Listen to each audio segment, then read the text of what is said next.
inawit, tayo ay binabago ng Diyos araw-araw. Ano po? At ang Panginoon ay may bago bawat araw. This morning, I believe that you have come here with a heart that is ready. Ready to receive the Word of God. Ready to receive what God would want us to have as His instruction and will sa atin. And sa umaga po ito, as we declare in the songs that we have sang a while ago, tunay na mabuti ang Diyos. At dapat i-express din natin yung ating pagmamahal sa Kanya in a different level. Po, lalo na sa pagkilala kung sino siya sa ating pagmamahal. Now, before we start, tayo po ay tumayong lahat muli at let us come to the Lord in prayer. Lord Heavenly Father, we declare this morning that we are a good soil. We are a good soil ready to receive the seed of faith that you will give to us. Lord, we open our hearts, we open our mind. Give clarity to every word that you will speak to us this morning. Speak to us. Speak to us, Lord. Give us, Lord, understanding of your will. We give you this part of our worship. May you be glorified in our midst. May your presence, the Holy Spirit, move in our midst. We give you praise. In Jesus' name we pray. Amen.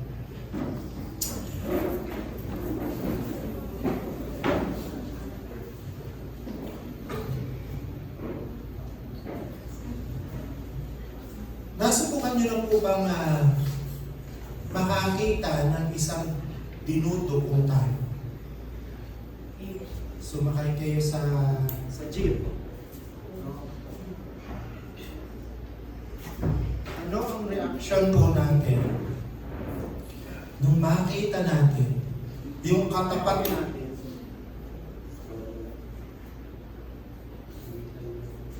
Dinudukutan.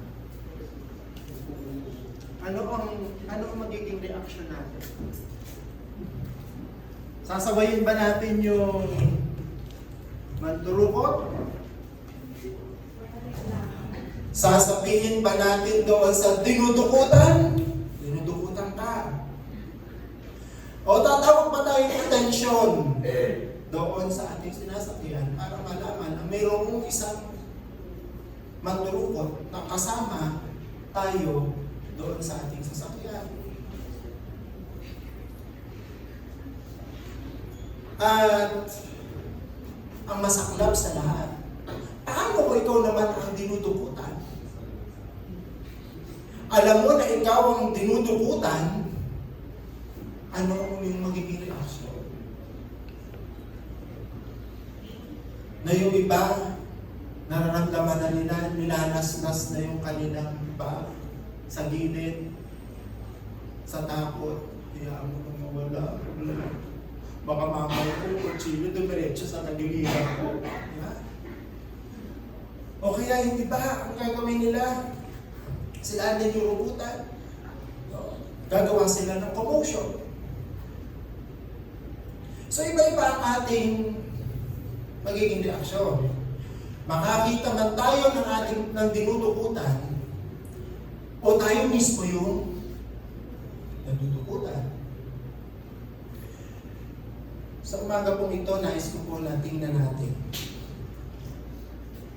yung isang malaking part ng ating growth and development. Ito ay pagka ang nawala sa atin, ang nanakaw sa atin ito, mahirapan tayo makapunta sa next level po natin. Mahirapan tayo na gawin yung mga pinapagawa sa atin ng Lord. The title of our message this morning is Eliminating the Joy Snatcher. Eliminating the joy snatcher. What if you have been robbed of your joy?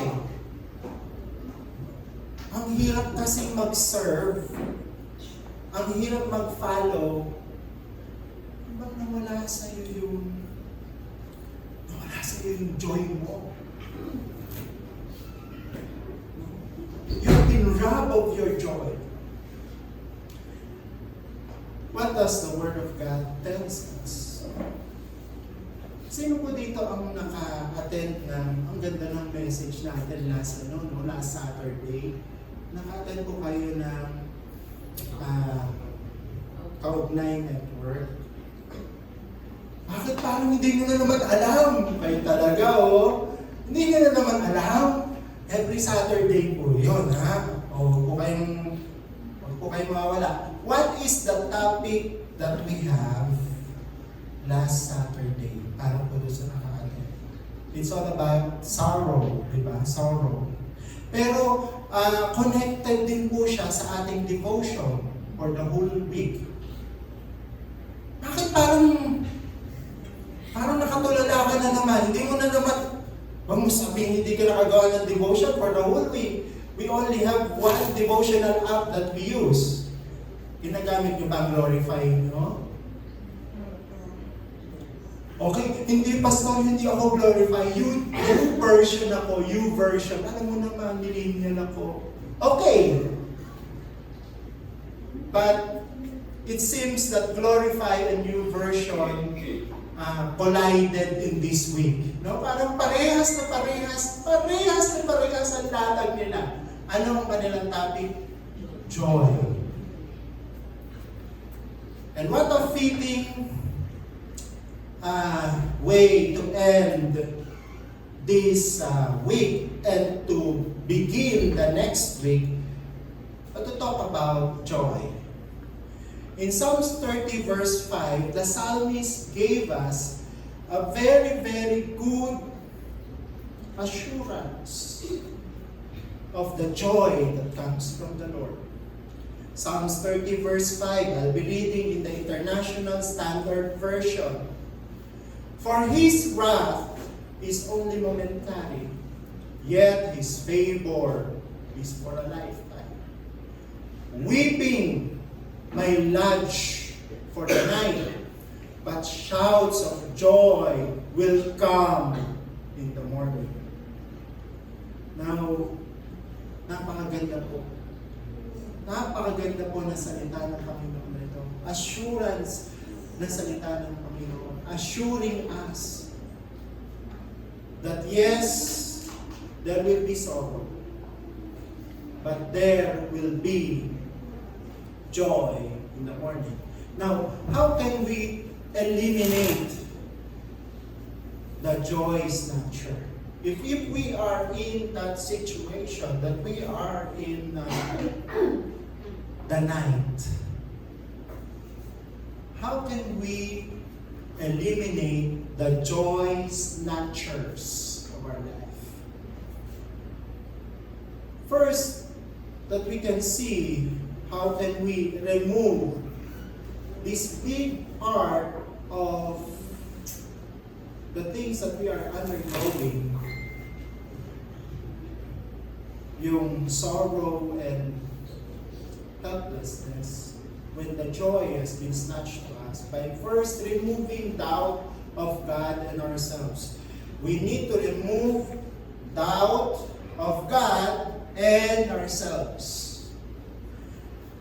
Para po magkaroon tayo ng joy, para po mawala at ma-eliminate natin ang joy snatchers, ibig sabihin joy robbers ng ating life, we need to remove doubt of God and doubt of ourselves. Many times, we feel that we've been robbed and snatched of our joy. Na-experience niyo po ba yun? Sino po dito kahit kailan hindi kayo nakaramdam ng lungkot? Kasi, ang alam ko lang, robot ang hindi nakakaramdam ng lungkot. lahat po tayo dumadaan, no, that it seems I've been robbed of my joy. Dumadaan tayo sa emotional, psychological situation wherein we are feeling lonely, sad, sorrowful. And in that we feel many things, we regret many things that we have done. And the ultimate thing that can happen to us at the times of sorrow and in the times of sadness is that when we feel doubting God. Yung iba talagang sa sobrang lugmok nila, sa sobrang bigat ng kanilang pinagdadaanan, nandiyan ka pa ba talaga, Lord? Totoo ka pa ba talaga?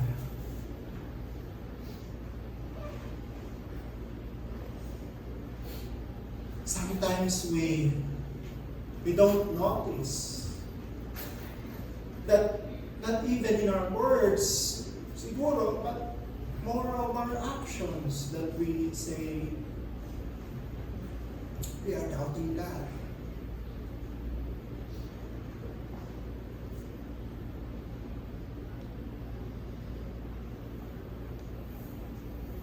Minsan sinasabi natin, totoo ba yung sinabi ni Lord, yung binramis ni Lord sa akin?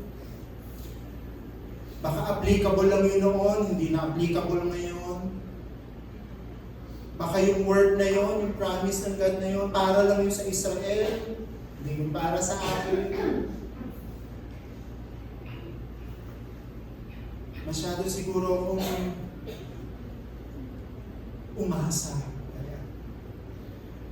Pero dapat siguro iba yung ginawa ko.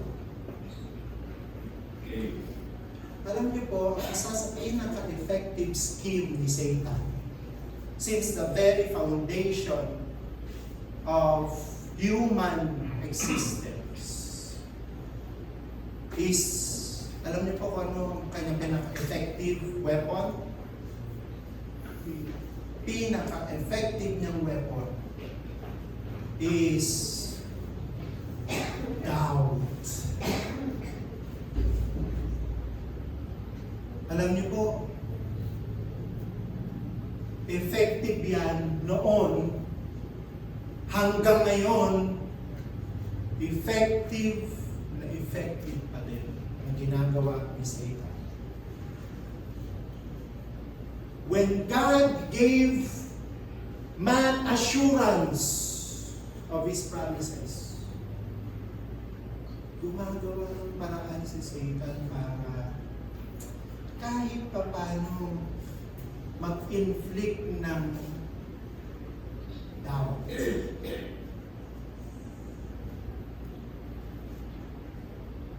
Doubt.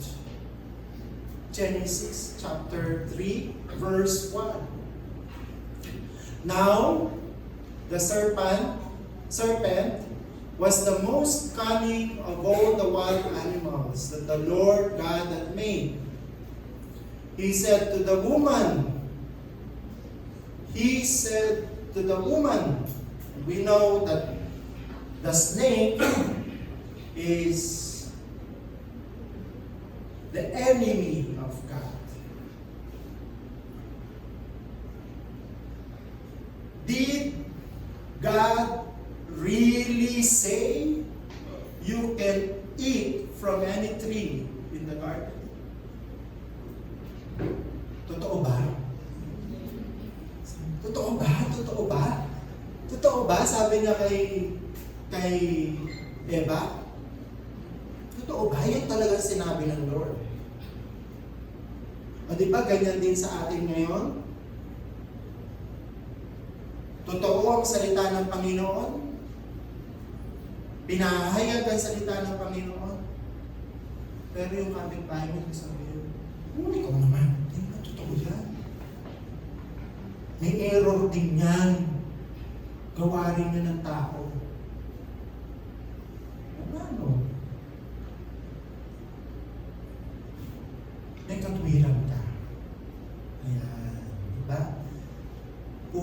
pumapasok na yung doubt.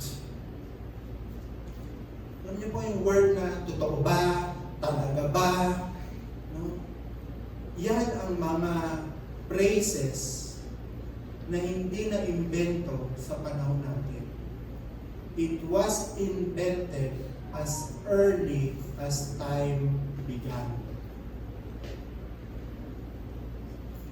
Noong pa man, yan na ang salita ni Satan. Pero bakit hanggang ngayon? We cannot stand on that doubt. If doubt comes to us about God, His Word, His command, His promises, cancel it immediately. Rebuke it immediately. Kasi if we give in to doubt, it will lead us nothing but of sorrow. Nagsimula sa doubt, binigay kay Eve, binigay ni Eve sa kanyang asawa, kay Adam. Sumunod sila doon sa it seems good. But what happened to them? When they entertained doubts. When they doubted what God has said. When they doubted the Word of God, what happened to them? Sorrow, sadness, curse happened to them. When we entertain doubt of God, we will be robbed of our joy.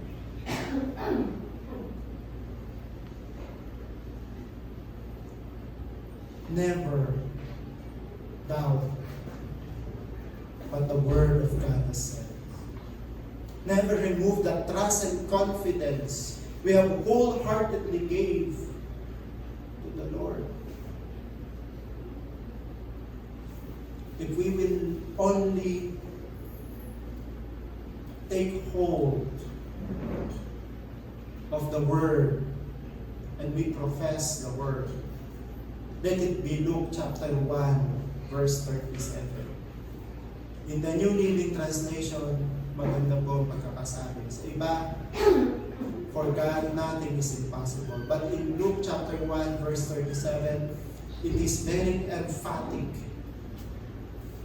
Luke 1:37 in the New Living Translation says, "For the Word of God will never fail."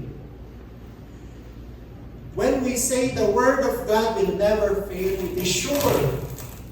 It is perfect. It is out of error. Infallible.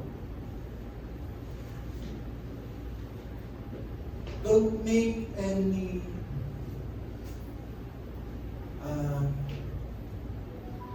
reasoning. Kasi dati, yung talagang pure Word of God, talagang pure of Word of God.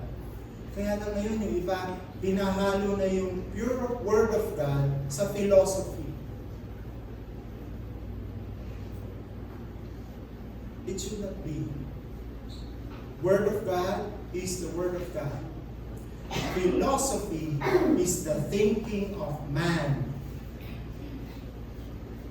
Ano sabi ng ating Diyos, Isaiah? My ways is higher than your ways.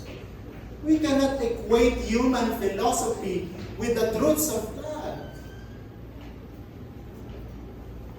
Or else, we will develop doubt of God.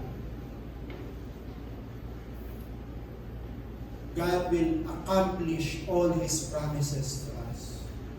Because nothing is impossible to Him. His promises doesn't change. He doesn't change. No amount of situation, no amount of circumstances that can change God. That is why His invitation is very clear. In John chapter 14, verse 1. Don't let your hearts be troubled. Trust in God. Trust trust also in me. The word of God is very clear. The word of our Lord Jesus Christ is very clear. Trust in Him. Believe also in me. Marami tayong trouble sa ating heart. It's because we entertain doubts of faith. We entertain doubts that linger in our heart. We need to have full trust of God so that we will not be robbed of our joy. Kasi pag nawala naman po yung pagtitiwala naman po tayo kay Lord, ginagawa natin kung ano yung kanyang kalooban at kautusan.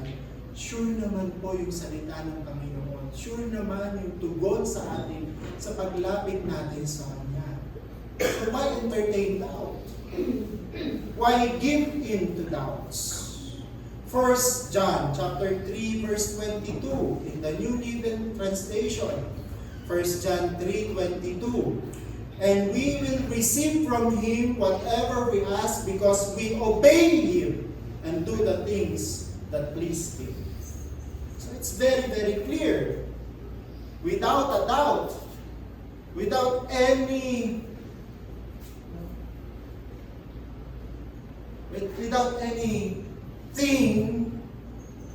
na nagsasabi na tutugon ba talaga si Lord o hindi?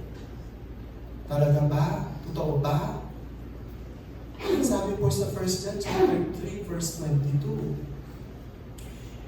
And we receive whatever we ask because yun lang. Baka kaya nagkakaroon ka ng doubt kasi hindi mo nasusunod yung because. Ano yung because? Because kasi yung unang part, result yon. Result yon nung because. Pero pag hindi tayo nakapag-focus doon sa because, pag tinignan natin, nag-focus lang tayo doon sa and we will receive whatever we ask of Him, doon tayo magdadoubt. But if we see because we keep His commands and do what is pleasing in His sight, doon may result. So they don't give into questions without seeing yung requirements. God requires our obedience before the result. So huwag tayo mag-doubt doon sa giver. Baka hindi pa karapat-dapat ang receiver. So minsan, inaayos ng God yung receiver para maging karapat-dapat sa ibibigay niya sa atin.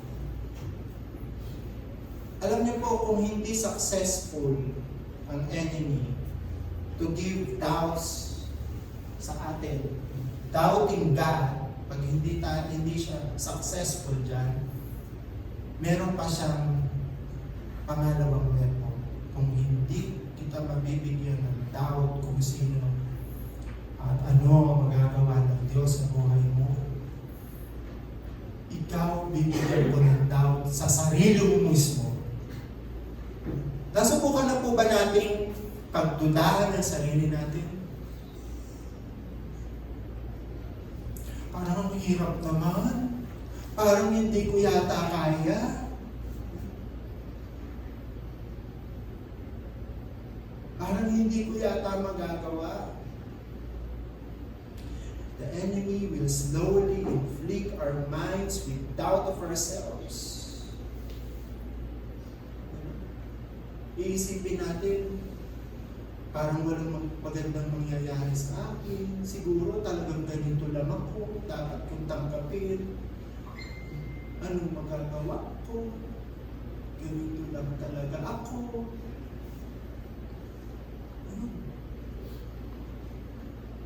Kaya wala nang growth and development. Kasi tinanggap na, binigyan ng tao, ganito lang talaga ako. Kung tatanong tayo, bakit ako nawawalan ng joy? Kasi tinanggap mo na kung ano lang yung sitwasyon mo. Ganyan, hanggang ganyan ka na. Kasi yun yung doubt na binigay sa atin ng enemy. So, it's a very, very clear doubt. Hindi na talaga ako magiging successful. Talagang ganun. Merong successful, merong failure. Siguro ako yung failure. Tinanggap mo na. Diba? Declaration na yun. Alam niyo po, deception yung enemy. Yan ang ginagamit niya para hindi tayo makaranas ng joy from the Lord. God is always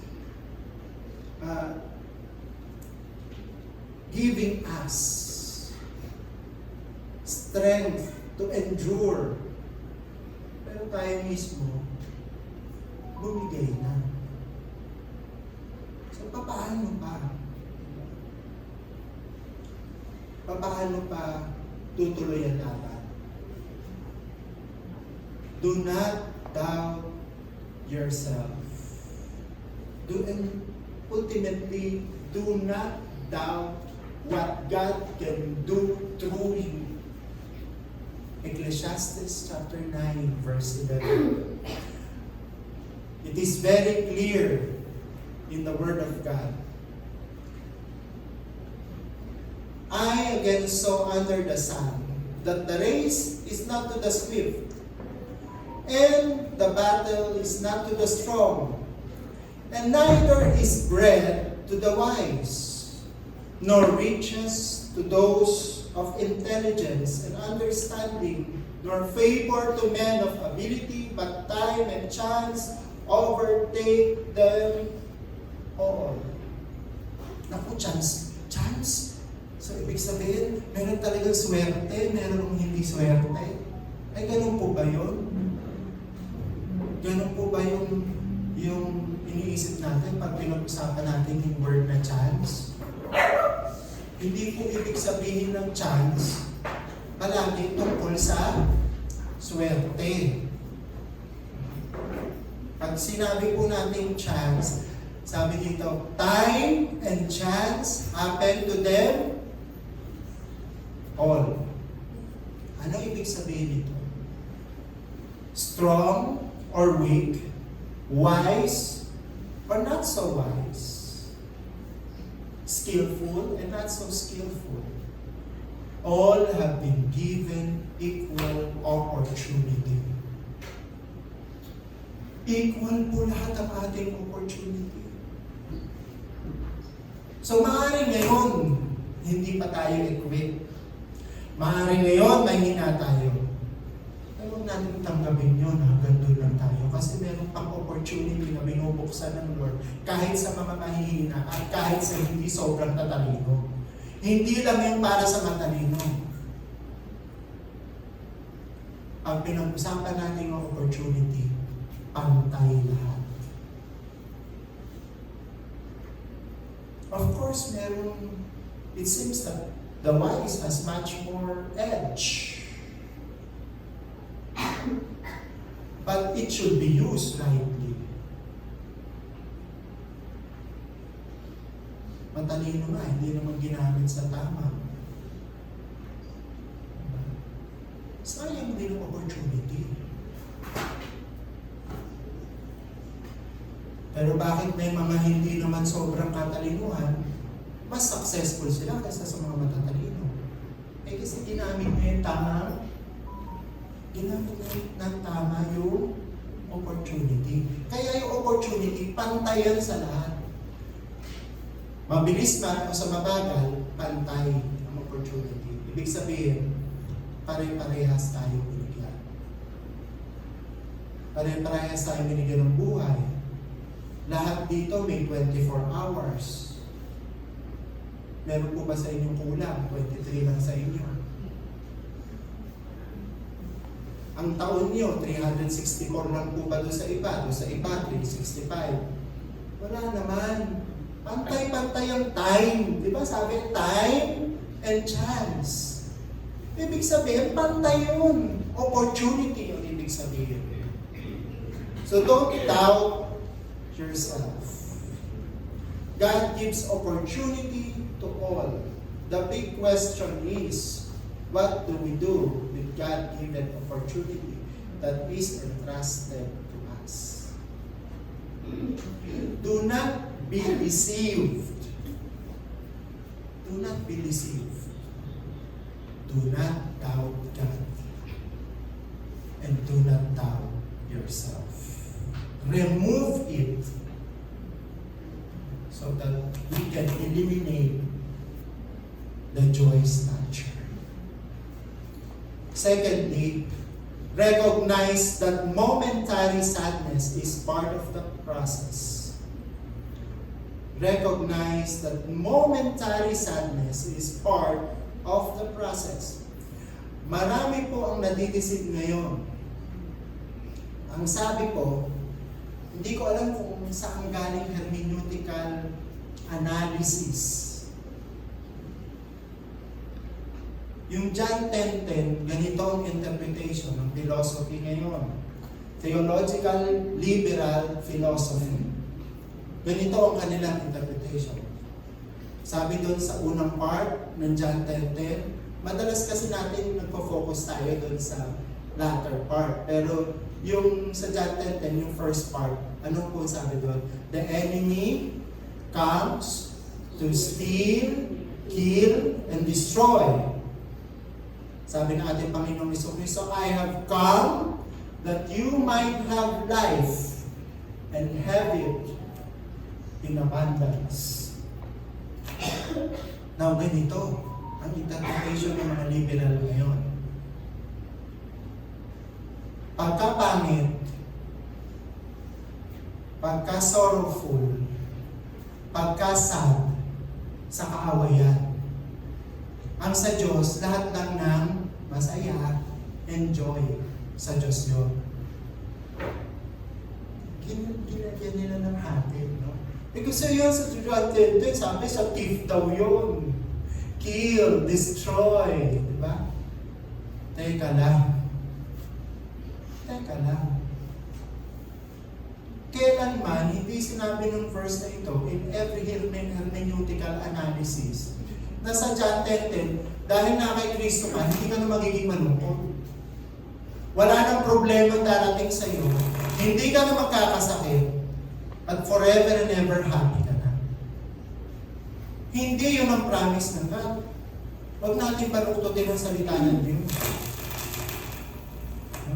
Huwag po natin i-entertain yung maling thought na yan. Naglaganap yan sa social media ngayon. Sa mga TikTok nyo, at saka sa mga Facebook nyo. Don't give in to wrong hermeneutical analysis. That's liberal philosophy. That's not the Word of God.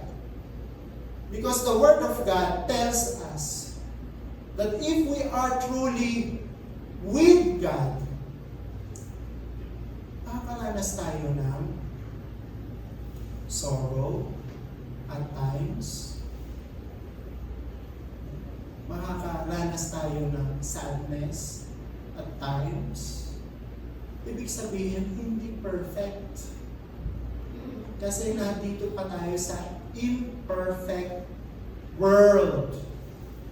We can only experience perfect situation when we are where? In the presence of God. But not here in this world. Not here when we are living in this world. Because this world is not perfect. So how can we say that we can only entertain abundance and not the time of lacking? We are against the process. Kasi yung iba ginagawa nila, masyadong literal itong John 10:10.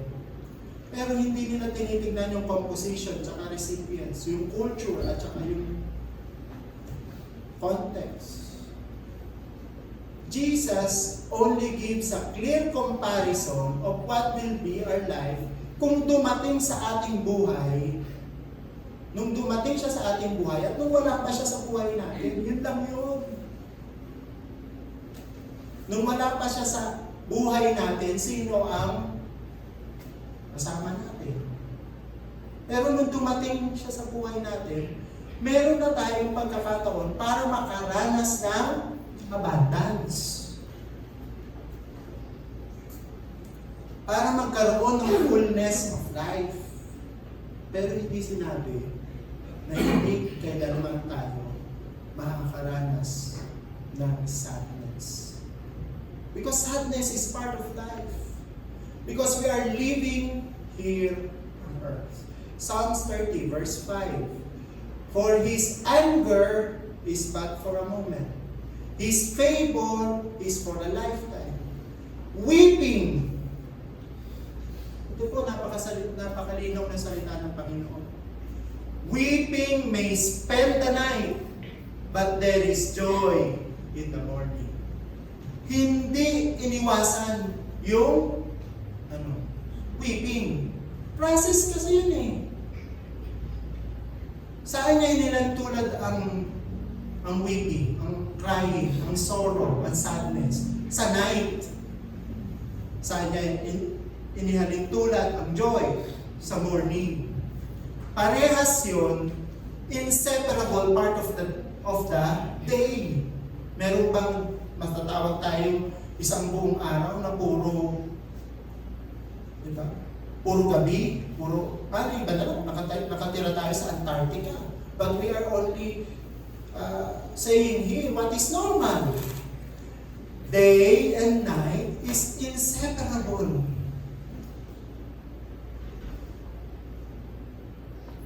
It is part that is happening sa ating pamumuhay araw-araw. Kung merong gabi, darating din ang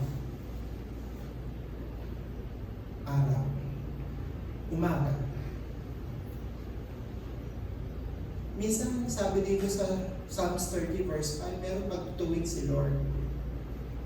Meron siyang anger. But it lasts only for a moment. When we learn to ask for forgiveness. Dumarating talaga yun. Meron siyang kahabagan. At yung kahabagan na yun, kaakibat ng kanyang pagpapala kung tayo ay manumbalik sa Kanya. We might be experiencing sorrow, sadness, and failures at the moment. But it's part of our development. Kailangan natin daanan yun. Kung ano man yung mga undesirable things natin ngayon, part yun ang process natin. Ang mahalaga, we learn from our process. We are undergoing a process. Kaya natin pinagdaraanan, may mararating kasi tayo in the end. Hindi natin pwedeng iwasan. Kasi part ng process. Kung paano hindi natin maaaring pigilin ng dilim, kung paano hindi din kayang puksain ng dilim ang liwanag, dahil yan ay nangyayari at ang katotohanan. Alam niyo po yung word na twilight. Yung pala twilight nahahati sa dalawa. Yung tinatawag natin dusk and dawn. Ang pagkakaiba ng dusk at saka dawn. Yung dusk meron pa yung meron pa yung tama ba? Types or kinds. No, yung dusk nahati pa sa tatlo. Nagulat ako, meron pa rin paghahati pa yung dusk. No? Merong civil dusk, may nautical dusk, at may astronomical dusk. Ayan, no? Iba-iba pa pala yung dusk na yun. Ano pagkakaiba ng mga yun? Depende sa degrees sa degree ng darkness or sa degree ng light received. Pero ang pagkakaiba ng dusk sa dawn, yung dusk, yung pinakamadilim pagkatapos ng sunset. Sunset. Lumubog ang araw, yung pinakamadilim na part, dusk. Yung dawn, ano naman? Pinakamadilim bago sumikap ang araw. Bago yung sunrise. So sa dalawang parte na yon, parehas na dumadaan sa dilim. Sa buhay natin, hindi maiiwasan ang dilim. Part ng process ng buhay natin. Paano natin haharapin ang dilim? Paano natin haharapin ang dusk to dawn? The difference between the dusk and the dawn will matter how we face and accept it. It's getting darker at the beginning. And it's also getting darker at the end. But one thing is very, very sure. One thing is sure. Sabihin nga po natin. One thing is sure. Hindi na convince yung katabi mo. Isa pa. One thing is sure. One thing is sure. Ayan. One thing is sure. That day, sabi dito, that day will come. That morning will come. That the sun will rise. There is victory because the sun rise. S-O-N rise. That the Lord rise. He is a great light. The source of our light. Be it in the dusk or be it in dawn, there will be sunrise. There will be joy. There will be victory in the morning. Is that an amen? Amen. It is a big amen. It is a big hallelujah to us. Psalms 113, verse 3 to 5. Hallelujah. You who serve God, praise God. Just to speak His name is praise. Just to remember God is a blessing, now and tomorrow and always. From east to west, from dawn to dusk, keep lifting all your praises to God.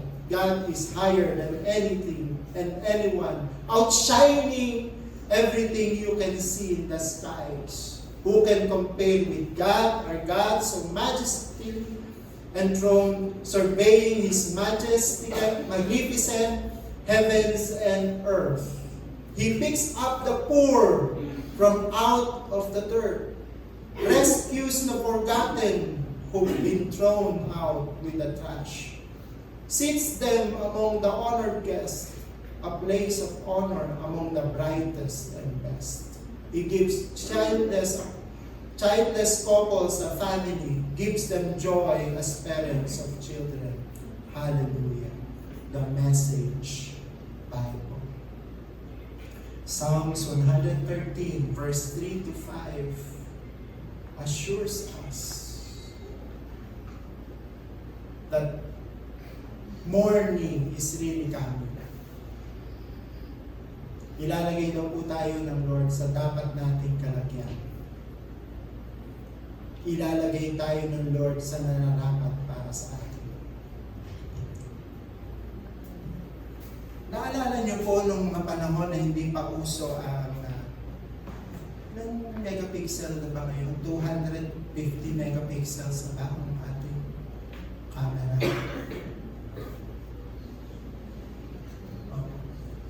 Parang 250 na, no? O hindi naman, nasobrahan ako. Kasi may nakita ako, no? Iniisip ko, gaano kayong ka-clear yung 250 megapixels?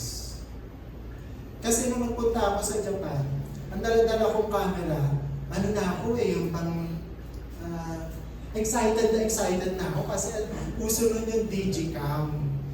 No? Hawak ko, hiniram ko yung Digicam ng kapatid ko. Nagpunta ako sa Chiba Botanical Garden. Alam niyo naman, talagang pagka-garden, minsan nawawala ako sa ano ko talagang I'm in awe, no, sa gawa ng Lord, no, na paano ginawa niya sa Botanical Garden. Hawak-hawak yung Digicam, 12 megapixels.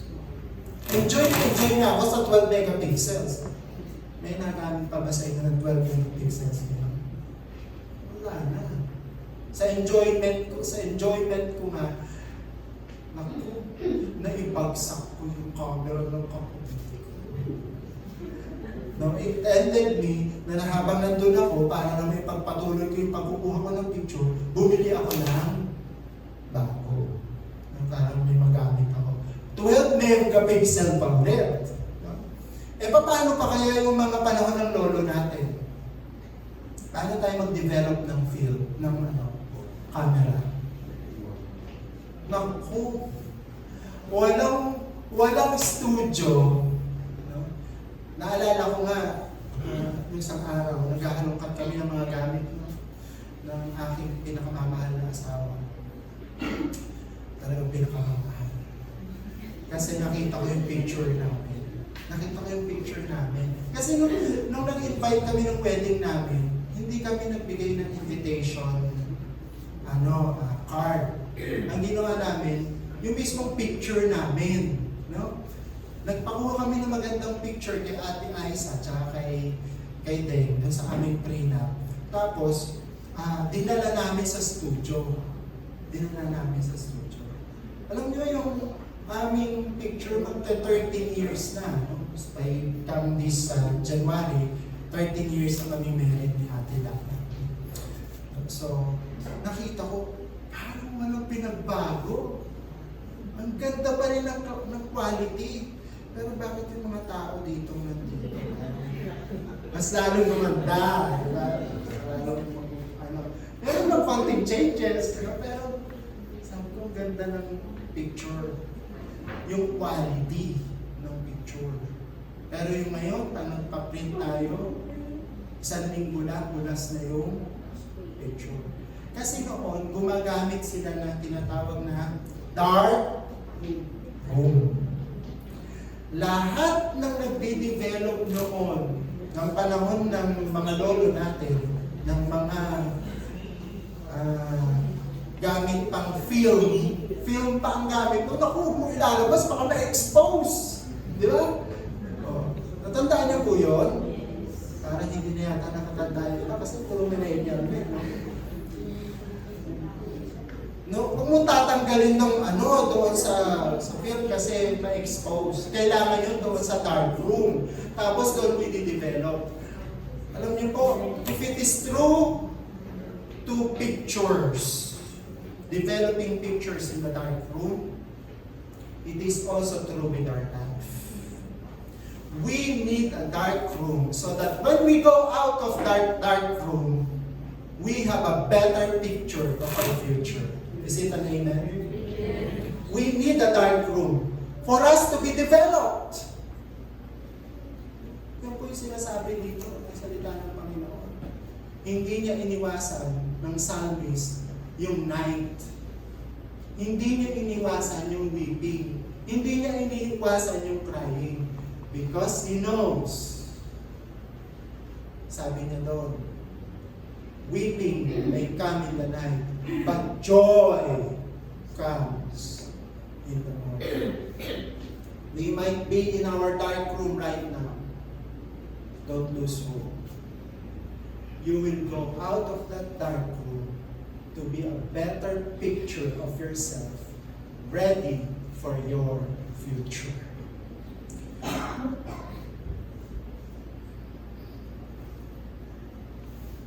Thirdly, we need to realize that God is in control, not us. God is in control, not us. Sometimes we have been robbed of our joy, we have been snatched of our joy because we feel we have been failed. We fail. We feel we don't measure up. But it's an assurance to us in our life. Pag sinumuna po natin yung buhay natin sa Lord, sino ang in control? Tayo pa ba? Di ba meron na tayong Lord? He should be in total control of us. So why we are now being robbed of our joy? When God is in control. We are not in control of our lives. God is in control of our lives. So be it good, not so good, not very good, but we know who is in control. Kung natatanda po natin yung story sa Bible, there is a character that is dubbed to be the father of faith. Who is the father of faith? Abraham. But don't you know that Abraham, though he is the father of faith, has come to a point in his life that he doubted God? Yes. Siya at saka asawa niya, dumating sa point ng buhay nila, may promise sila pinangahawakan, may covenant si Lord sa buhay nila, pero anong ginawa nila? They doubted. Sarah doubted God. She included his wife to a decision of what? Having a son. Hindi sa kanya. Sa slave niya. Ang pangalan ay Hagar. So, lumabas si Ismael. Now, does that give them joy? Dahil sinolusyonan nila, tulungan ko ang Diyos. Diba? Ganun tayo eh. Tulungan ko ang Diyos. Parang walang nangyayari. Matagal na. O, so tulungan ko si Lord. Kailan pa naging pabuti at kailan pa naging mas maganda yung tulong? Kailan po pwede na tulungan natin ng Diyos? Are you getting me? Nothing we can do to help God in His plan, in His purpose, of what He has destined. Because He is in total control. Meron tayong part, but not to help God to fulfill His plan.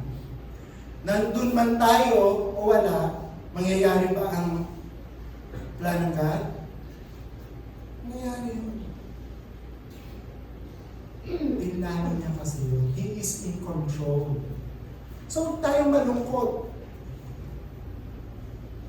Mawala sa atin yung joy. Dahil para bang nawala. Tingin natin na wala yung control ng God sa life. No. He is in absolute control. 1 Corinthians chapter 10, verse 13. No temptation has overtaken you except what is common to humanity. God is faithful and He will not allow you to be tempted beyond. He will not allow you. Are we reading the Word of God? He will not allow you.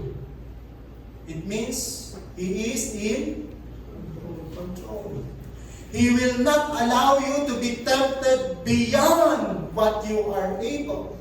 But with the temptation, He will also provide a way of escape so that you are able to bear it. Why? Because He is in control, not we. Not you, not us. God is in total control.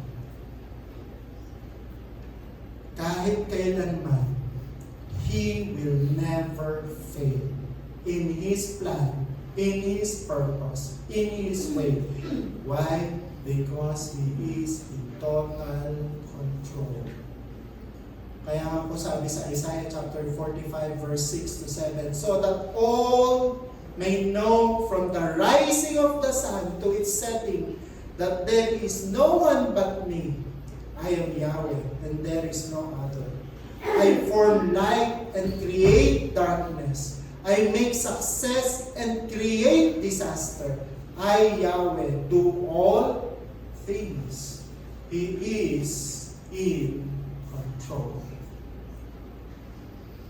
Kahit kailanman hindi nawala ang control ng God. Sa kanyang creation, sa sandaigdigan, tayo pa kaya?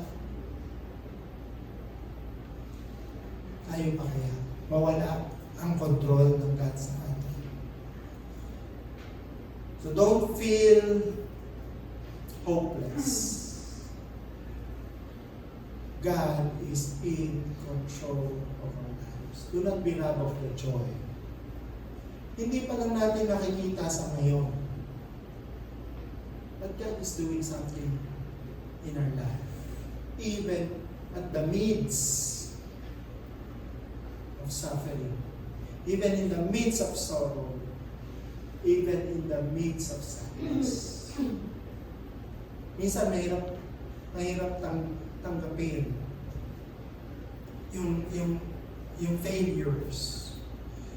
Minsan mahirap tanggapin yung sadness. But in all of that, God is in control. Don't lose the hope and trust that we give to God alone. So don't be robbed of the joy. Eliminate the joyous nature. First, ano po kailangan natin gawin? If you are with me, we must remove doubt, God, and ourselves. Second, we must recognize that momentary sadness is part of the process. And lastly, realize that God is in control of this. I hope that the joy that God has given to us continue to give us hope. Tayo po ay tumayong lahat. Let's offer this time as a response to God.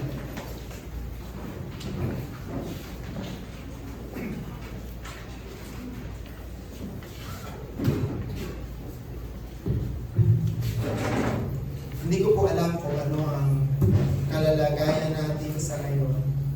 Ano ang mga bagay na pinagdadaanan natin. Ano ang mga nagkokos para maramdaman natin ang kalungkutan. But at this moment, let's eliminate the joyous nature.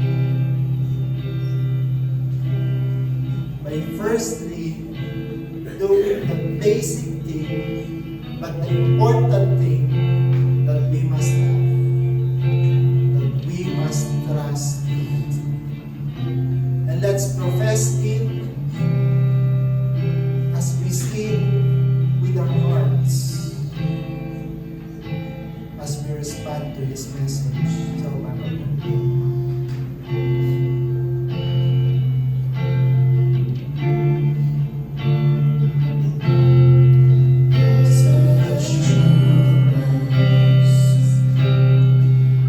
Jesus is mine. His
Even we are weak, even at times we are in low moments of our lives, we can be assured, that we have a God that never fails. We can trust God that never fails. Lord, as we go through the dark valleys, through our dark rooms, to the dusk, to dawn, may we always give the trust to you. That you are in control, not us. That indeed, Lord, sadness, sorrow is part of the process. We thank you that though it happens, you are with us. You will never leave us. You will never forsake us. Thank you, Lord, for the word that you received this morning. We accept it, Lord, wholeheartedly. We give you honor and glory. In Jesus' name we pray.